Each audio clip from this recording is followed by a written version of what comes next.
At my husband's company dinner, one of his coworkers snickered. "What's I like being a loser? Your husband works while you do nothing." Everyone laughed, even my husband. I just smiled and asked the CEO, "How does it feel knowing this loser owns 67% of your company?" The room fell dead silent. His face drained of color. Can you even imagine? Hearing someone call you a loser at a crowded corporate gala. Right there in front of everyone? And then your own husband Richard just laughs along. That was the night Marcus Blackwood made a fatal mistake. That was the exact moment after 22 years of playing their game, I decided I wasn't just going to get even. I was going to absolutely destroy them. But hold on, I'm getting ahead of myself. Let me take you back to that morning.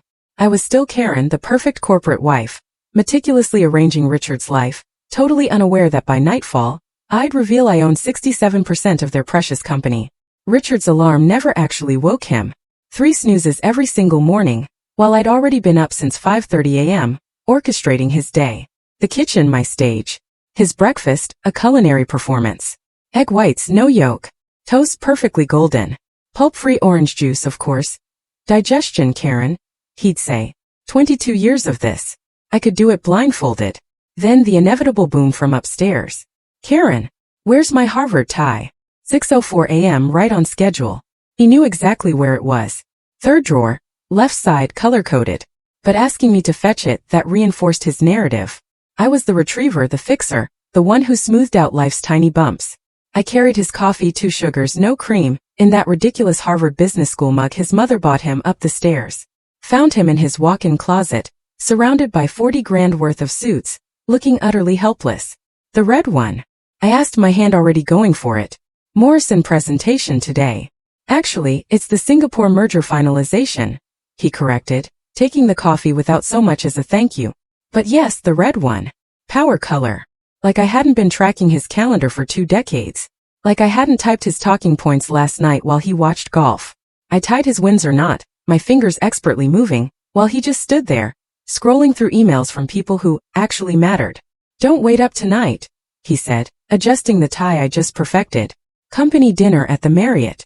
Black dress would be appropriate." Appropriate. After 22 years I wasn't Karen anymore. I was just appropriate or inappropriate. Never just me. Lunch with my mother at the country club was its own special kind of torture. She sat across from me at our usual table, overlooking the tennis courts. She always hoped I'd be out there celebrating my own victories. "Richard must be thrilled about the promotion," she said, but her tone, oh, it reeked of anything but thrill. "Senior vice president. Your father would have been impressed." Impressed? My father would have been devastated. He sent me to Columbia Business School, you know? Celebrated when Goldman Sachs offered me that analyst position. He believed I'd conquer Wall Street, not become some suburban housewife whose biggest win was remembering a coffee order. "You look tired, dear," Mother continued, her eyes dissecting me with that surgical precision only mothers perfect over decades. "Are you taking those vitamins?" "I'm fine, Mother. You said that when you were struggling at Columbia too, right before you quit." She put her fork down. Her Caesar salad barely touched. "I didn't quit. I made a choice." "Yes. And look where that choice led you." She gestured vaguely at my entire existence. My St. John suit, my pearl earrings. Playing dress-up for his colleagues while your brain rots in that big house. God, I wanted to tell her. About Greystone Capital. About the investment firm I built in secret with Dad's insurance money. About the 67% of Nexus Industries I'd acquired through shell companies. About how Richard's entire career was basically my puppet show from the shadows. But not yet. Not then. The afternoon vanished in a blur of preparations for tonight's dinner. Hair salon at 2, hiding the grays Richard pretended not to see. Manicure at 3:30 neutral pink, because anything else was trying too hard. Home by 4:45, selecting the black dress he'd already chosen for me. My phone buzzed while I was doing my makeup. Victoria Lawson. My attorney. The only person who knew my secret. Greystone quarterly reports attached. Your portfolio exceeded projections by 47%. You now control enough shares to replace the entire board if needed. I deleted the message immediately. Years of hiding your true self, you know? It becomes instinct. Richard, he thought I spent my days at charity luncheons and book clubs. He had no idea I'd been slowly methodically acquiring the very company where he worked. Using the inheritance he thought went to our mortgage and his golf club membership. The doorbell rang at 6:15. Richard home just long enough to change his shirt and splash on some cologne. He looked good in his evening suit, I'll give him that. The silver at his temples gave him that distinguished air that made junior executives hang on his every word. Ready? He asked, checking his Rolex. Can't be late. James specifically requested our presence at the executive table. Our presence? As if I was anything more than a mandatory accessory, like cufflinks, or a pocket square. The drive to the Marriott was silent, except for Richard's phone calls. 3 different conversations about quarterly projections, 2 mentions of the Singapore merger, 1 laugh-filled exchange with Marcus about some junior analyst's mistake. Not once did he look at me. Not once did he ask about my day. As we pulled up, he finally turned. Remember, Karen, just smile and let me handle the conversation. These people don't care about your little hobbies. My little hobbies. Like the investment portfolio worth more than his entire career. Like the company shares that could end his professional life with a single phone call to the board. Of course, Richard, I said, perfecting the smile I'd worn for 22 years. I know my place. I stepped out of the car, smoothing my appropriate black dress. Not knowing that in 3 hours Marcus Blackwood would call me a loser. Not knowing Richard would laugh. Not knowing that I'd finally drop the mask and reveal the perfect corporate wife they'd all dismissed actually owned everything they held dear. But for now I walked through those grand doors, ready to play my part. One last time. The marble floors gleamed, reflecting the chandelier light. I took my usual position, 3rd table from the window, close enough to seem involved, far enough to remain invisible. Just counting down the minutes until my resurrection. Or so I thought. What I hadn't counted on was Marcus Blackwood deciding tonight was the night I'd be his entertainment. I just settled into my seat, the leather still cool against my legs, when his shadow fell over my table. Marcus. He moved through the ballroom like a man who'd never heard the word no. His Italian shoes clicking, announcing his arrival before his voice did. Well, Karen Winters, hiding in the corner as usual. His Rolex flashed. He pulled out the chair next to me without invitation, the metal scraping. The cologne hit me next. Tom Ford applied with the subtlety of a fire hose. I'm not hiding, Marcus. Just enjoying my wine. Of course you are. He signaled the waiter for another scotch, then turned his full attention to me. His eyes scanned like he was appraising real estate. Richard tells me you keep yourself busy these days. What is it you do exactly? Pilates? Maybe some charity work. The condescension, it practically dripped. This was Marcus's favorite game, you know? Finding the wives and dissecting their lives for sport. Last quarter, he'd reduced Tom Bradley's wife to tears over her little pottery hobby. I manage our investments, I said, keeping my voice utterly level. His eyebrows shot up in mock surprise. Investments? You mean like, choosing between mutual funds at the bank? He laughed. Sharp. Grating. That's adorable. Richard's lucky to have someone managing the household finances. Very traditional. Actually, I studied finance at Columbia before. Columbia, he interrupted, his voice rising so the adjacent tables could hear. No kidding. And you used that Ivy League education for what exactly? Clipping coupons? Planning the grocery budget. Eleanor Harrison, 2 tables over, she actually turned in her seat, suddenly interested. Her husband, James, the CEO, glanced our way with mild curiosity. The ripple effect. Marcus's voice. It was better than a dinner bell for attracting attention.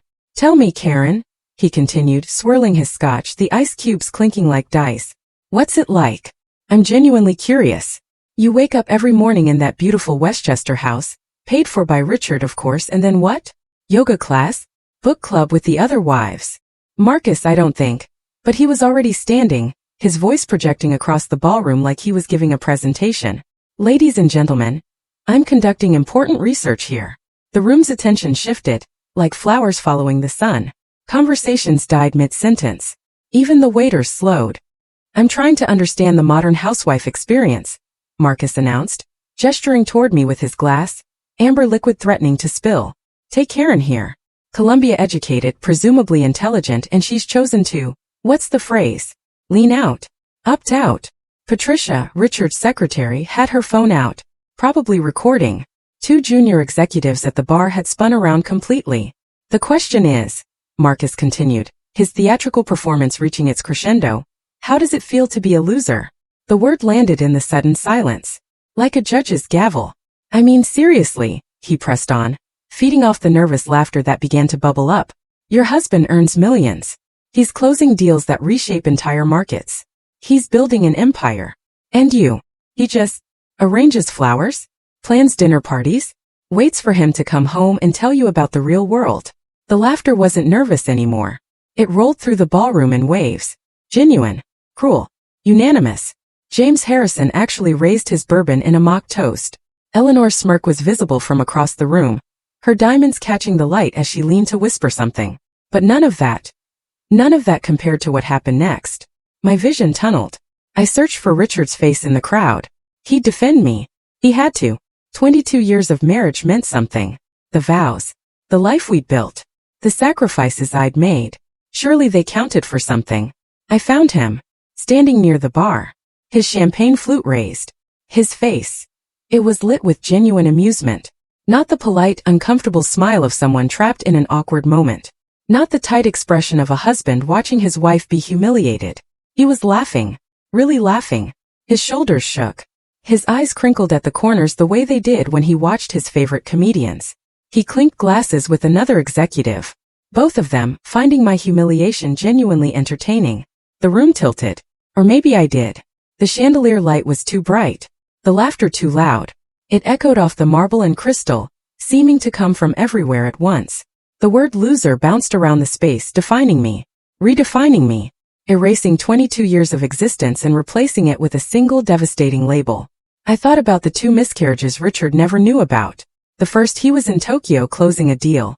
I bled alone in our bedroom, too afraid to call him, to disrupt his meetings.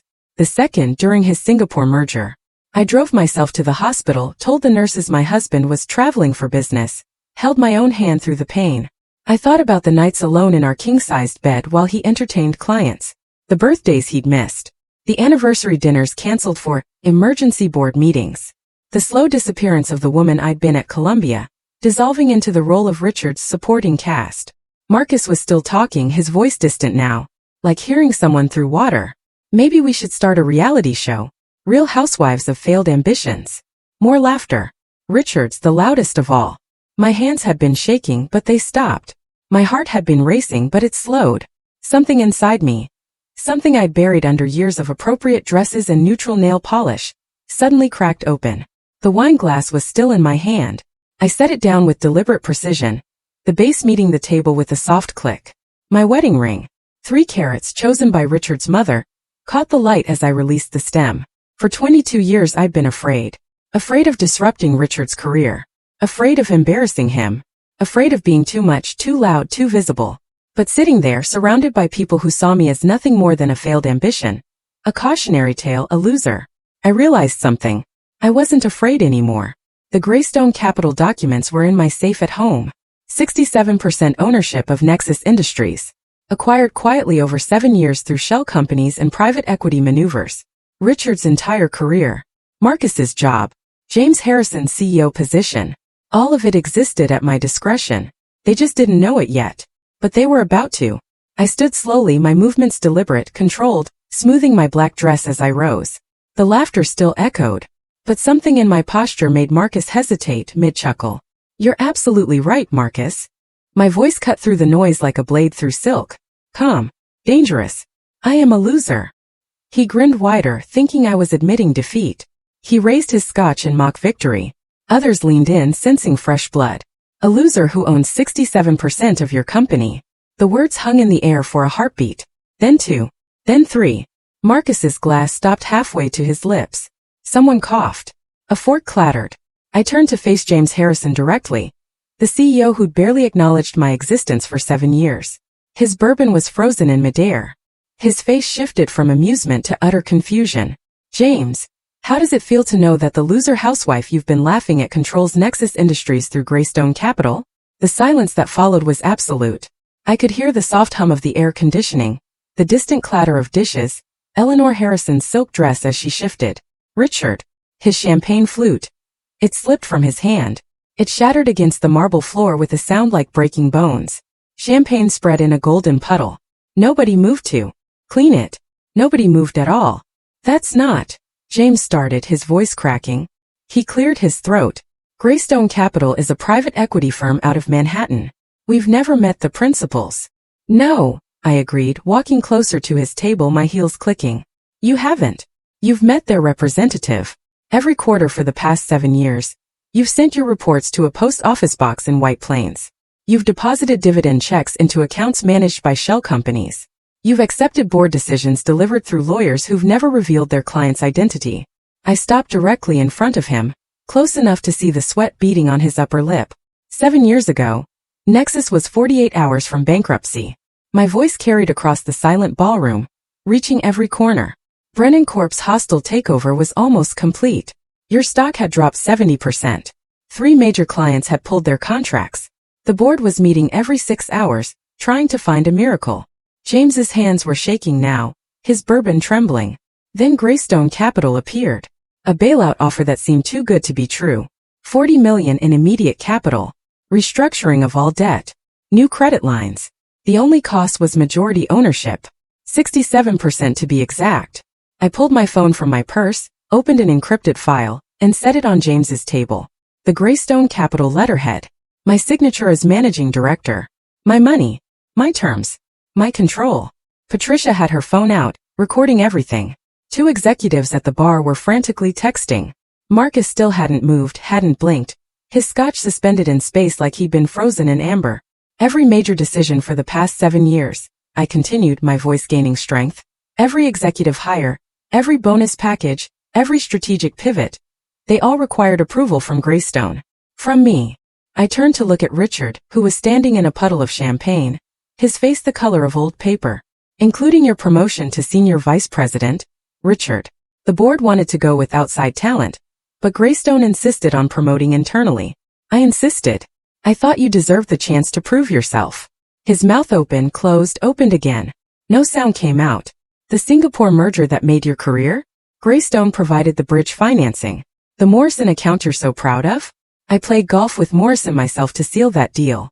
You just presented the paperwork I'd already negotiated. Karen, what? How is this? Richard's voice was barely a whisper. His executive confidence shattered like the flute at his feet. The Greystone deal saved my career. I was promoted because of that merger. I thought it was a Wall Street firm, a consortium of investors. It was one investor, I said. Your wife. The loser who sits at home arranging flowers. James Harrison fumbled for his phone, his fingers clumsy with panic. This has to be verified. Legal needs to call them. Call your head counsel, I said calmly. Ask him about the emergency board meeting Tuesday. He received the notice an hour ago. James's face went from red to white as someone answered his call. He turned away, whispering urgently, but we could all hear the response through the phone speaker. Yes, sir. Greystone Capital. They've called an emergency meeting. They have the votes to replace the entire board if they want. Marcus finally found his voice. Came out strangled. This is impossible. You're just a housewife. You don't even work. I work, I said, turning to face him. I've been working every day for 7 years. Building positions, acquiring shares, managing a portfolio worth $800 million. I just did it from my home office while you thought I was at book club. Eleanor Harrison spoke for the first time, her voice shrill with panic. James, what does this mean? The house in the Hamptons? The yacht? It means, I said, picking up my purse with deliberate calm, that the free ride is over. I looked around the room at the faces that had been laughing at me minutes ago. They weren't laughing now. They looked like passengers who just realized their captain had abandoned ship. Enjoy the rest of your dinner, I said, adjusting my purse strap. Monday morning, there will be a full forensic audit of executive spending. Every corporate card transaction, every expense report, every client entertainment receipt. I started walking toward the exit, my heels marking each step like a countdown. Tuesday, emergency board meeting. We'll be discussing new leadership. Wednesday, Marcus. I paused, turned to look at him over my shoulder. You might want to update your resume. That trip to Vegas last month on the company jet, the one you filed as client entertainment? We have the security footage. The ballroom erupted. Richard calling my name with increasing desperation. James shouting into his phone. Eleanor demanding to know if they'd have to sell the house. Marcus trying to explain about Vegas. But I didn't turn around. I didn't stop walking. 22 years of being invisible had taught me many things. But the most important, the best revenge isn't served cold. It's served at exactly the right temperature, at exactly the right moment, to exactly the right people. The valet brought my car. The Tesla. Richard didn't even know I owned it. I drove away from the Marriott, leaving my old life in pieces on the marble floor. Behind me, in that ballroom, the kingdom built on my money was already beginning to crumble. The Tesla's autopilot guided me home through empty streets while my phone blazed with notifications. 17 missed calls from Richard. 3 from James Harrison. 1 from a number I didn't recognize, probably Marcus. I turned the phone to silent and watched the city lights blur past, feeling something I hadn't experienced in decades. Control. The house was dark when I pulled into the garage at 11:47 p.m. No lights except for the thin yellow line under Richard's study door. He'd beaten me home. Probably broke every traffic law in Connecticut. I made myself a cup of tea. Not the chamomile Richard bought in bulk, but the expensive oolong I kept hidden, and climbed the stairs. The sound of papers rustling, keyboards clicking followed me all night. At 6 a.m., I found him exactly where I knew he'd be, surrounded by a hurricane of financial documents. 3 laptops open. His usually perfect hair standing at angles that defied physics. Empty coffee cups forming a defensive perimeter. His Brooks Brothers shirt untucked, unbuttoned, with what looked like mustard stains from a gas station sandwich. "We need to talk." His voice was hoarse, probably from making desperate phone calls all night. I poured myself coffee from my private stash, Blue Mountain from Jamaica, $70 a pound, and sat in the leather chair across from him. The chair where I'd sat hundreds of times while he explained why he'd missed another anniversary, another birthday, another life moment. Is it true? All of it. I took a long sip, savoring the rich flavor I denied myself whenever he was around. Every word. His hand shook as he pushed a document across the desk. A printout from the SEC database showing Greystone Capital's controlling stake in Nexus Industries. "Why didn't you tell me, Karen? We could have been a power couple. We could have run the company together. Think of what we could have accomplished if I'd known." The laugh escaped before I could stop it. Sharp. Bitter. Like black coffee. "Together, Richard? You told your golf buddies I dabble in investments like it was a cute hobby.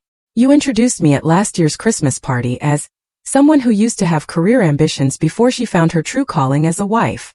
He flinched but pressed on, his desperation overriding his shame. "That was just talk. You know how those guys are.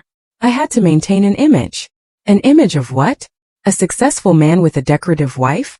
A breadwinner with a dependent? Tell me, Richard, in this fantasy where we run Nexus together, would I still be making your breakfast every morning at 5:30? The doorbell rang at exactly 9 a.m., saving him from answering. Victoria Lawson, standing on my doorstep with 3 associates, all carrying bankers' boxes. A legal SWAT team. "Good morning, Karen. Ready to change some lives?" I led them to my home office, the room Richard thought contained my scrapbooking supplies. His jaw dropped as Victoria's team transformed it into a war room, covering every surface with documents, laptops, and evidence boxes. "The forensic audit is complete," Victoria announced, spreading reports across my desk like tarot cards revealing corporate futures. "It's worse than we thought." She pulled up security footage. Marcus boarding the company jet with 2 women, definitely not clients. Timestamp. A Wednesday afternoon when he was supposedly in budget meetings. 17 trips to Vegas in the past year, all expensed as client entertainment. Total damage, $450,000. The next file showed James Harrison's brother-in-law's consulting firm. $3 million in contracts for services never rendered. The company didn't even have an office. It was registered to a residential address in Jersey. More documents. More corruption. 7 years of executives treating Nexus like their personal piggy bank, while I remained silent in the shadows. "We can destroy them all," Victoria said, her eyes gleaming with legal bloodlust. "The question is, how much damage do you want to inflict?" I thought about 22 years of being introduced as Richard's better half, as if I wasn't a whole person. 22 years of having my opinions dismissed, my intelligence undermined, my existence reduced to an accessory. "All of it," I said. "I want them to feel what it's like to lose everything they thought they had."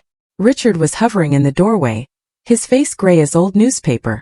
Victoria noticed him and smiled with shark-like precision. "Mr. Winters, I'd suggest you retain separate counsel. This is going to get complicated." My phone rang. Melissa's face on the screen. A photo from her high school graduation. She looked so much like me at that age, before I disappeared into Richard's shadow. "Mom, Dad just called me crying.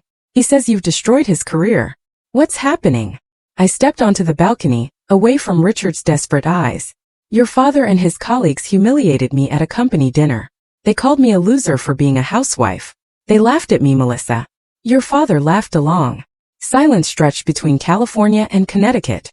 So I told them the truth. That I own the company. That I've owned it all along. Wait, what? You own Dad's company? I explained about Greystone Capital. About saving Nexus. About hiding my power for 7 years while being treated like furniture. Another long pause. Then you mean you've been running things all along while Dad took credit for being some business genius? Yes. Holy. Mom. That's the most badass thing I've ever heard. It's about time you stopped letting him treat you like staff. Remember when he made you skip my recital for his client dinner? When he forgot your birthday 3 years in a row? When he told everyone at Thanksgiving that you'd given up your little career dreams to support him? I'd forgotten she'd been listening all those years. Filing away every slight. Every dismissal. I'm proud of you, Mom. For finally standing up. After we hung up, Victoria showed me Nexus's internal communication system. I thought you might want to see this, she said. An anonymous email had reached every Nexus employee 2 hours ago. Subject line. What your executives don't want you to know. It contained select portions of the audit findings. Marcus's Vegas trips, James's nepotism, the executive team taking $1 million bonuses while laying off 200 employees last Christmas. Within minutes, the company's Slack channels exploded. Years of resentment pouring out in digital form. Did you send this? I asked Victoria. She just shrugged. Whistleblowers are protected by law. Could have been anyone with access. My inbox filled with messages. The most surprising was from Patricia, Richard's secretary. Mrs. Winters, we always knew you were different. You remembered our names. You asked about our families. You treated us like people, not servants. Thank you for finally holding them accountable. More messages flooded in. Stories of harassment ignored by HR. Qualified women passed over. Executives taking credit for subordinates' work. The revolution I'd started had found its own momentum, fueled by years of accumulated injustice. Richard stood in the doorway, watching his world crumble in real time across multiple screens. You planned this, he whispered. You've been planning this for years. No, Richard, I said. I've been surviving for years. The planning started last night. When you laughed while they called me a loser. Victoria checked her watch and smiled. It's 8:05. Shall we watch the show? She opened her laptop to a financial news site just as the clock hit 9 a.m. Monday morning. The headline appeared immediately. Breaking. Nexus Industries under SEC investigation following whistleblower report. Within seconds, my phone erupted with notifications. The forensic audit had been delivered simultaneously to every board member's personal email, the SEC's enforcement division, and journalists at the Wall Street Journal, Bloomberg, and Reuters. Victoria's team had orchestrated a surgical strike designed for maximum impact. Marcus Blackwood is about to have a very bad morning, Victoria said, pulling up the Nexus security feed on her tablet. Timestamp. 9:17 a.m. Marcus was at his desk, probably reading the email that detailed his Vegas trips, his expense fraud, the buried harassment complaints. His face went from confusion to panic to pure terror. By 9:34 a.m., 2 security guards appeared at his office door. The entire 10th floor had gathered to watch through the glass walls as they escorted him out, making him surrender his company car keys at reception. Someone, probably one of the assistants he tormented, was filming on their phone. That video will be viral within the hour, Victoria predicted. She was wrong. It took 20 minutes. Richard was pacing behind us, his phone buzzing constantly. The office is in chaos, he said, reading his texts aloud like a war correspondent. James is having a breakdown. 3 executives just resigned. The stock is dropping. Karen, please.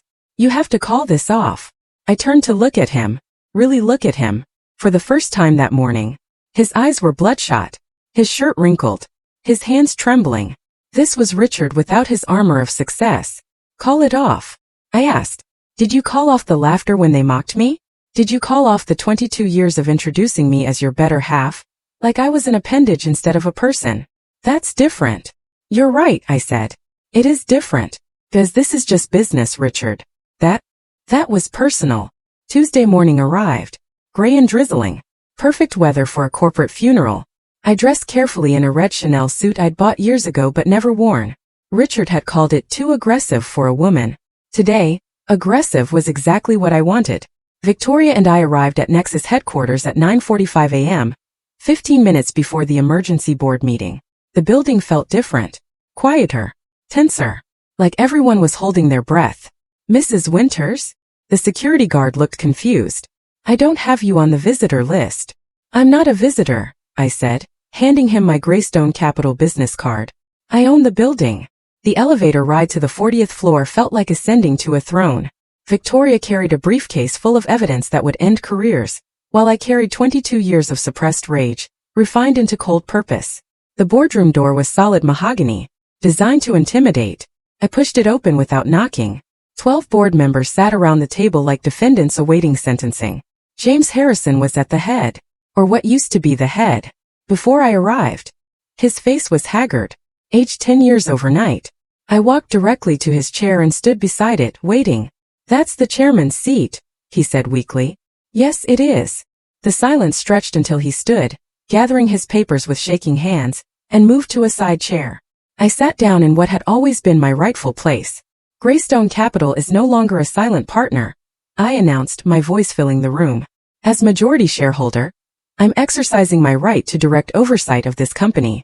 James tried to rally. "You can't just..." I slid a folder across the table. The thud echoed. "Embezzlement. Fraud. Breach of fiduciary duty. Your brother-in-law's fake consulting firm.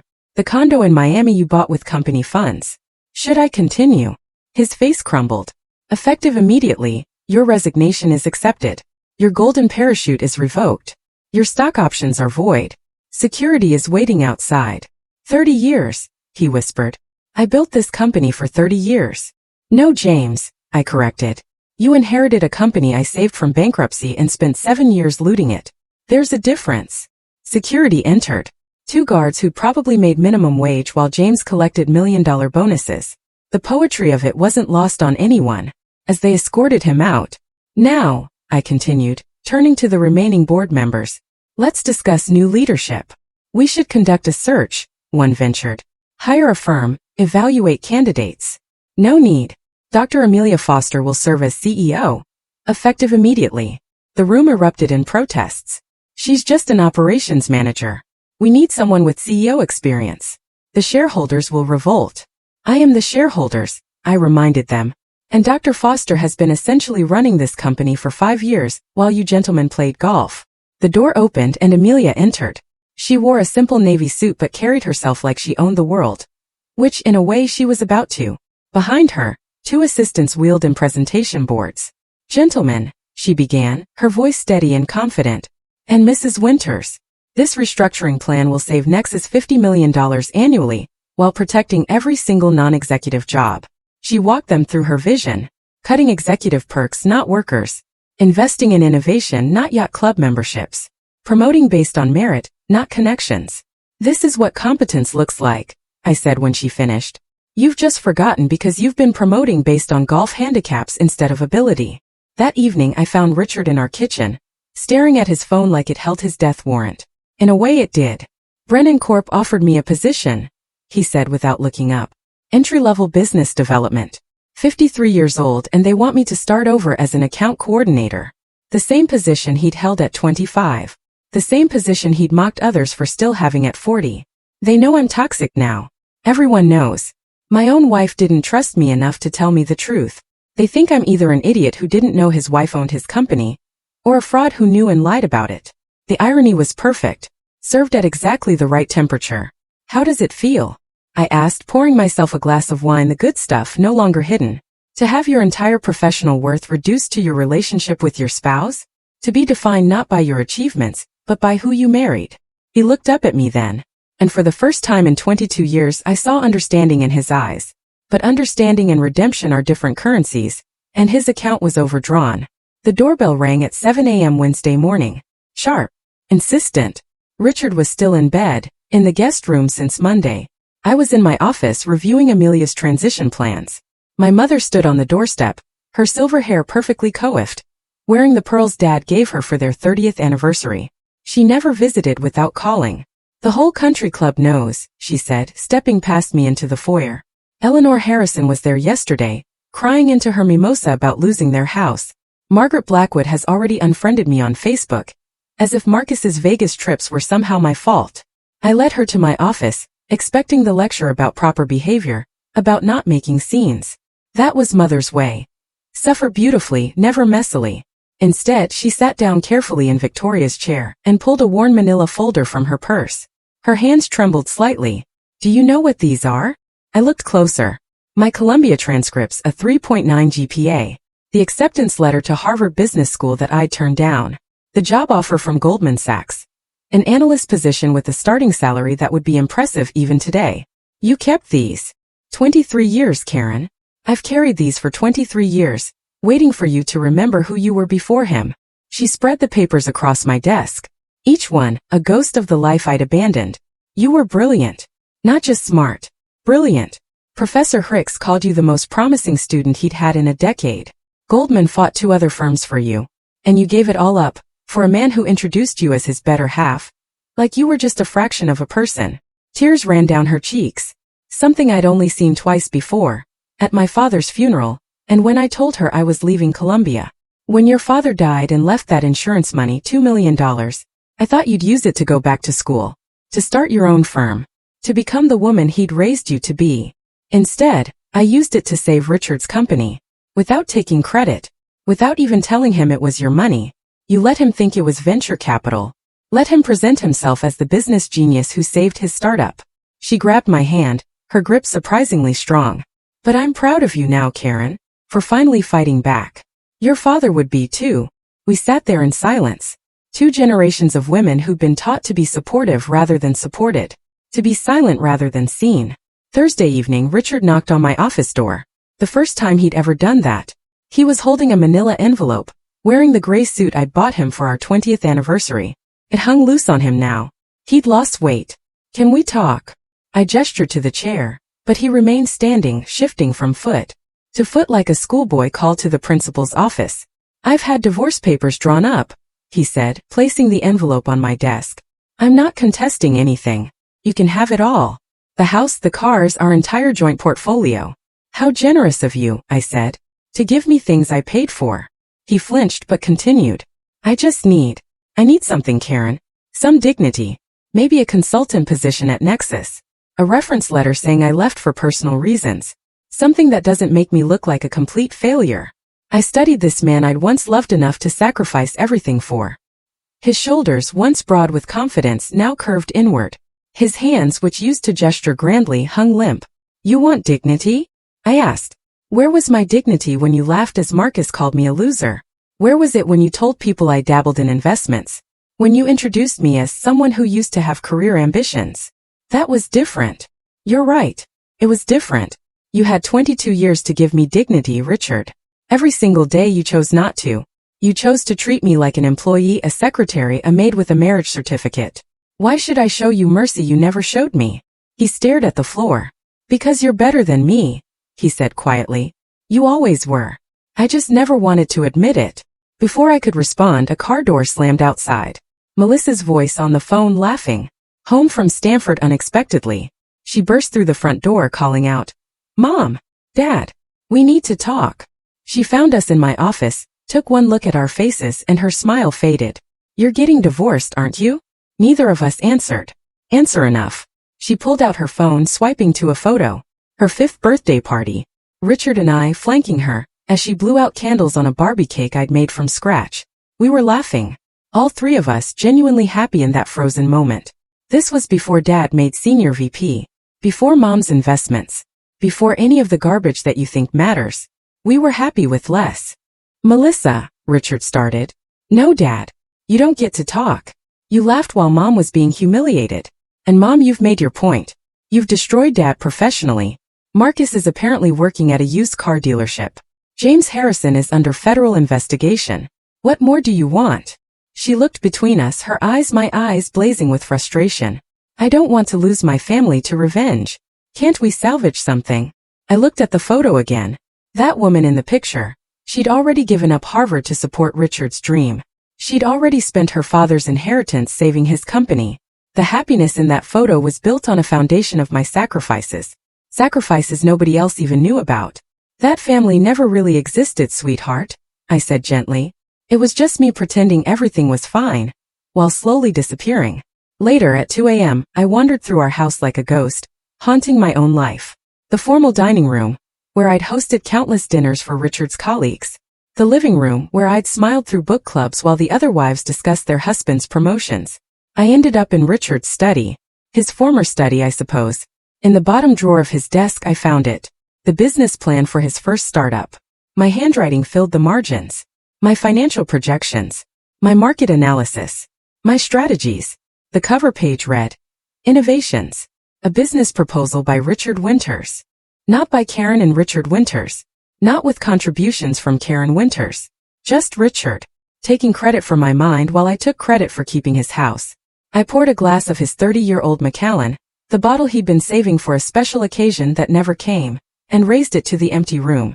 To the invisible woman who'd finally been seen. The whiskey burned, but not as much as the truth. I won everything. And lost everything.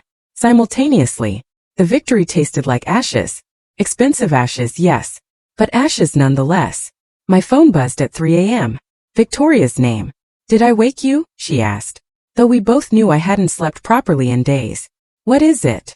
The board wants to move the emergency shareholder meeting to Friday. Same venue as last week's dinner. The Marriott Grand Ballroom. They think familiar territory will give them an advantage. I almost laughed. They wanted to return to the scene of my humiliation. Not realizing they were handing me the perfect stage for their destruction. Tell them yes. And Victoria, make sure the media knows. I want cameras. Friday arrived wrapped in sunshine that felt like cosmic irony. I chose my outfit carefully. A white Armani suit I bought years ago but never had the courage to wear. Richard had called it too bold, which made it perfect for today. The Marriott's Grand Ballroom had been transformed. Gone were the round dinner tables where executives had laughed at me. Instead, 300 chairs faced a raised platform. A projection screen behind the podium, large enough that no one could miss what I was about to show them. The crowd was a mix of shareholders, employees, and media. CNN had sent a crew. The Wall Street Journal had 3 reporters. Every financial blog worth reading had someone in attendance. I stood backstage watching Richard enter through the main doors. He chose a seat in the very back row, probably hoping to slip out unnoticed. He had no idea how difficult things were about to get. At exactly 10 a.m., I walked onto that stage, my heels clicking the same rhythm that had marked my exit a week ago. The murmuring crowd fell silent. Ladies and gentlemen, I began, my voice carrying to every corner. My name is Karen Winters, and through Greystone Capital, I am the majority shareholder of Nexus Industries. The presentation clicked to life. A simple slide showing Greystone's 67% ownership stake. For 7 years I've been silent while executives treated this company like their personal piggy bank. Silent while they destroyed the culture. Silent while they built a boys' club on the foundation of my investment. Marcus's Vegas trips appeared. Receipts. Photos. Security footage. Marcus Blackwood, who last week called me a loser housewife, spent $450,000 of company money on personal entertainment. James's fraudulent contracts filled the screen. James Harrison funneled $3 million to his brother-in-law's fake consulting firm. Executive bonuses versus employee layoffs.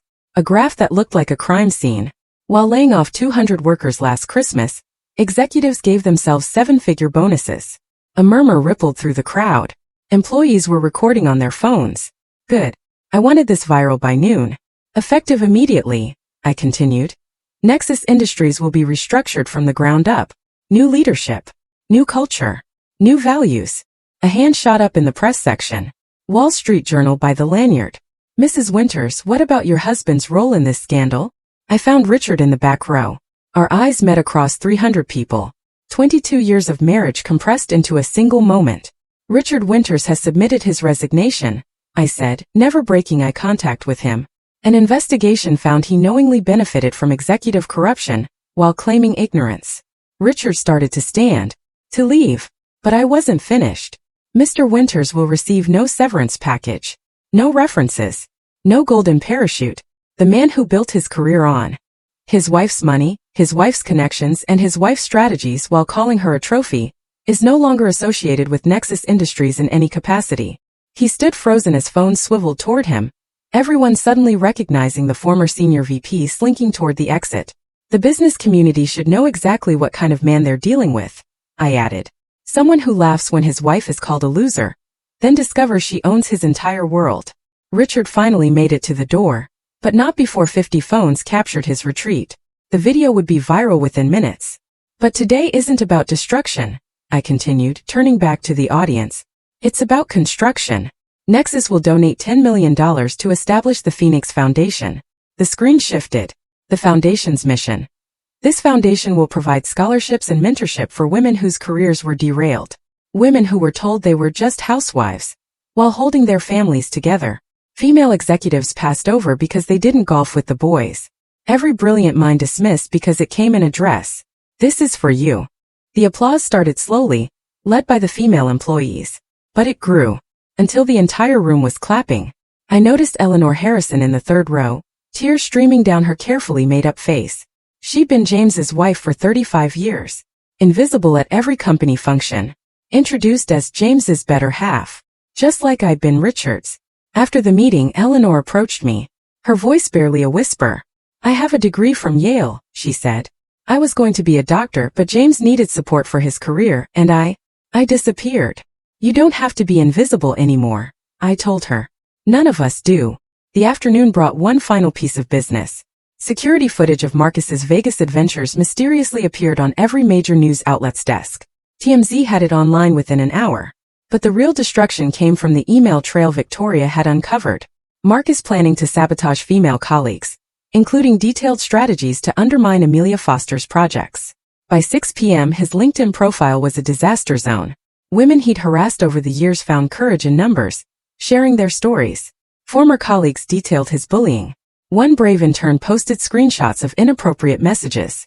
At midnight my phone buzzed. An unknown number. I knew it was Marcus. You've destroyed my life. I typed back carefully. No, Marcus. I've revealed it. There's a difference. I set down my phone and walked to the window overlooking the city. Somewhere out there, Richard was learning to be nobody special. Marcus was discovering what it meant to be truly seen. James was probably consulting with lawyers who couldn't help him. And I was finally, after 22 years, visible. The white suit hung in my closet, still pristine despite the day's battles. Tomorrow I'd wear something else. Be someone else. Not Richard's wife. Not even Greystone Capital's owner. Just Karen Winters. Whoever that turned out to be. The city lights twinkled below like earthbound stars. Each one representing someone's dream. Someone's struggle. Someone's triumph. Tonight, for the first time in decades, one of those lights was mine. 6 months passed in a blur of corporate restructuring and personal reconstruction. October arrived with its familiar chill, and I found myself standing in the transformed headquarters of Nexus Industries, barely recognizing the place where Richard had spent more time than he'd ever spent at home. Amelia met me at reception, her CEO confidence radiating from every gesture. 40% profit increase, she said without preamble, leading me through halls that hummed with a different energy. And we did it while implementing 6 months of paid family leave. The executive floor had been gutted, rebuilt. Gone were the dark wood panels and portraits of white-haired men in suits. The walls now showcased the company's actual builders. The engineer from Mumbai who revolutionized their supply chain. The single mother from Detroit who designed their best-selling product. The former refugee from Syria who transformed their customer service. James's old office? I asked. Nursing room for new mothers, Amelia smiled. We have 14 employees using it regularly. His mahogany desk makes an excellent changing table. The old executive dining room was an open cafeteria now. No more segregation. I watched a junior developer sitting with the CFO, both eating the same subsidized lunch, laughing. You did this, Amelia said, handing me a folder thick with letters. These are from employees. They wanted to thank you for saving their jobs, for changing the culture, for giving them hope. I opened one.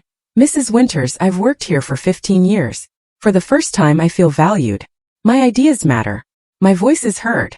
Thank you for burning down the old boys club so we could build something better. I just lit the match, I said. You built this. Spring brought Melissa's graduation from Stanford. I arrived early, claiming a seat in the third row. The crowd filled in. Then I saw him. Richard. Standing by the entrance, scanning the crowd uncertainly. He was thinner. His suit off the rack. His hair completely gray. When our eyes met, he froze. He looked like he might turn and leave, but then started walking toward me. Hello, Karen. His voice was different, quieter. The commanding executive tone replaced by something almost humble. Richard. He gestured to the empty seat beside me. It's a free country. We sat in silence. I've been in therapy twice a week for 6 months, he said, staring at his hands. No wedding ring. No Rolex. I understand now what I took from you. What I stole. Not just your money or your ideas, but your identity. Your dreams. 22 years of your life. The apology sounded genuine, but I felt nothing. No anger. No satisfaction. No residual love. Just emptiness where feelings used to live. I'm glad you're learning, I said, turning my attention back to the stage. After the ceremony, Melissa found us. Dad's working at a startup in Palo Alto, she told me later, after Richard had shuffled away. Junior consultant. Makes about what a recent college grad would. Lives in a studio apartment. His coworkers don't know his history, and he's terrified they'll find out. The man who'd laughed while I was called a loser now knew exactly how it felt to be one. July brought the Phoenix Foundation's first gala. The ballroom at the Ritz, not the Marriott. Never again the Marriott. Filled with 25 women whose lives had been transformed. Sarah Chin, a surgeon. Maria Gonzalez, an inventor. Story after story of resurrection. Women who'd been buried under other people's ambitions, finally digging their way back to the surface. You gave us permission to exist again, Sarah told me. To be more than someone's wife or mother. To remember we had dreams before we had families. Their success was my real revenge. Not destroying Richard, but building something from the ashes of my own sacrificed dreams. August found me alone in my Westchester mansion at 2 a.m. Unable to sleep. The house felt too big. Too empty. Too quiet. Richard had taken nothing in the divorce. Melissa was starting her own journey in Seattle. I walked through rooms that echoed with absence. The formal dining room. The living room. The women from the country club had made their position clear. I was dangerous. A cautionary tale whispered over champagne. Remember Richard Winter's wife? She owned everything all along. Destroyed him completely. They say Marcus Blackwood delivers pizzas now. I poured myself wine, the 2015 Chateau Margaux I'd been saving for a special occasion that never came, and stood at the window overlooking my garden. The roses needed pruning. The fountain Richard had installed for our 20th anniversary gurgled softly. I was 62. Wealthy beyond imagination. Powerful beyond measure. And utterly alone. The friends who'd filled this house had been Richard's friends. The social life I'd maintained had been built around his career. Without him, without the role of corporate wife, I was untethered. Floating in a space I'd claimed but didn't know how to inhabit. My phone sat silent. No one called anymore except Victoria and Melissa. The women I'd known for 2 decades now feared me. The executives who'd laughed at me now avoided me. I'd won every battle, but lost the war for human connection. Still, as dawn broke over Westchester, painting my empty mansion in shades of gold and possibility, I thought about that night at the Marriott. Marcus calling me a loser. Richard's laughter mixing with champagne bubbles and chandelier light. The moment I decided to stop being invisible. The price of visibility was isolation. The cost of revenge was loneliness. But as I raised my glass to the sunrise, toasting another day of freedom, I knew the truth. I'd do it all again. Because being feared and alone was still better than being loved and invisible.